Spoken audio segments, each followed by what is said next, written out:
Hi! Masaganang buhay at magandang araw po sa inyong lahat. Nandito po kayo sa San Marcelino, Zambales. Dito po sa napakagandang greenhouse ni Sir Edward Manlikmot. Ano?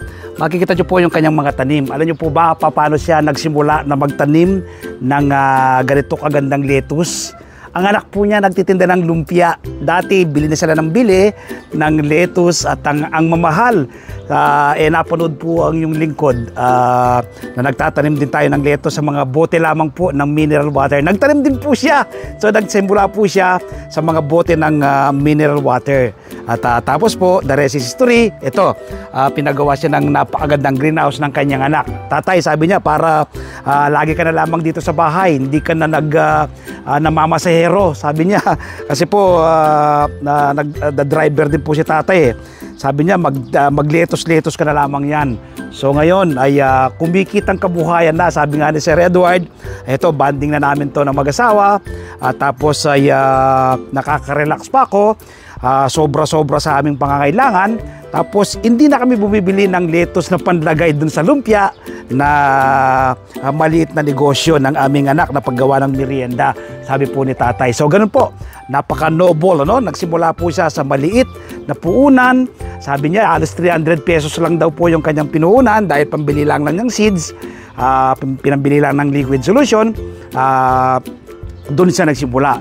Ngayon po, almost 800 na cups na ganito na kanyang mga tanim na lettuce. Sustainability, nagkaroon na rin siya ng magandang mga customer, mga restaurant, mga pupunta dito sa kanyang bahay, mga gustong pick and pay, tapos dinadala niya sa palengke hanggang unti-unti po siyang makilala. Tingnan po natin ang kanyang mga tanim. Ito po, tingnan niyo po yung side na to, yung side na yan, ano pa lang po ito, nasa 20 days, dito sa kabilang side, at mga bagong aros, mga bagong tanim pa lamang itong mga to, kaya bagong lipat pala, yan, ito mga tansya ko, nasa mga 4 days pa lamang nung mailipat dito yan.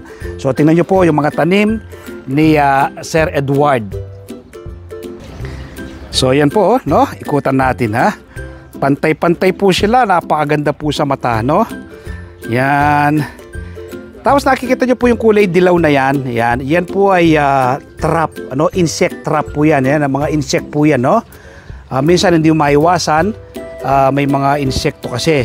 Ano po kasi ito, bukirin po yung side na yan, kita nyo po. Yan, tapos ito po yung kanyang, itong kanyang greenhouse ni Sir Edward, Ito. Meron din po siyang bok choy, yung Chinese pechay. Napaka-healthy po nito. Ito, konti lang, pang-ulam lang nila. Itong kanyang mga tanim na ito, pang-ulam lang to. Yan, ikutan natin dito sa kabila. Ay, ito, yun. Ayan po si Tatay Edward. Kaway nga po rito, Tay. Yan, ayan po kita. Yung team po na masaganang po, yung aming director, yun, nando doon, si Justin, ayun. Ayan, ngayon lang sumama sa amin si Justin, Nakita niya masaya yung team ng Masaganang Buhay, Diba, Justin?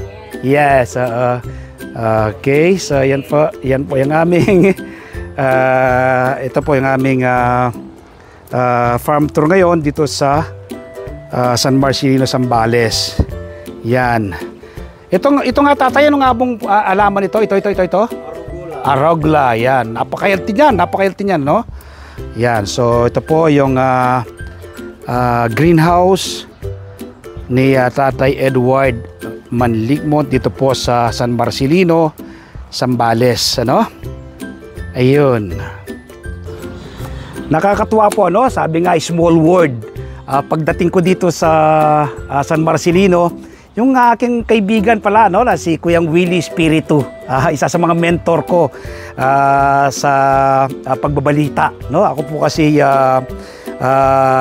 gumagawa rin tayo ng mga article sa Filipino Star ngayon, reporter tayo dyan, Dati po siyang 3-time director ng National Press Club, naging vice president ng National Press Club din. So dito po kami nagkita.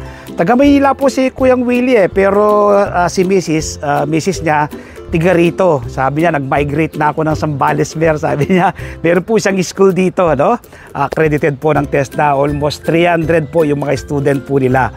So anyway, balikan natin itong taniman ng lettuce ni Sir Edward. Nagsimula sa 300 na punan, ngayon po ay kumikitang kabuhayan. Invite ko po kayo this coming Sunday, panoorin po ninyo ang aming TV show. Tiyak po ma-educate kayo, ma-inspire kayo at ma-motivate sa pagtatanim ng iba't ibang green leafy vegetables, iba't ibang pagkain. Kapag kayo nagtatanim, iisipin mo, pangkain lang ninyo.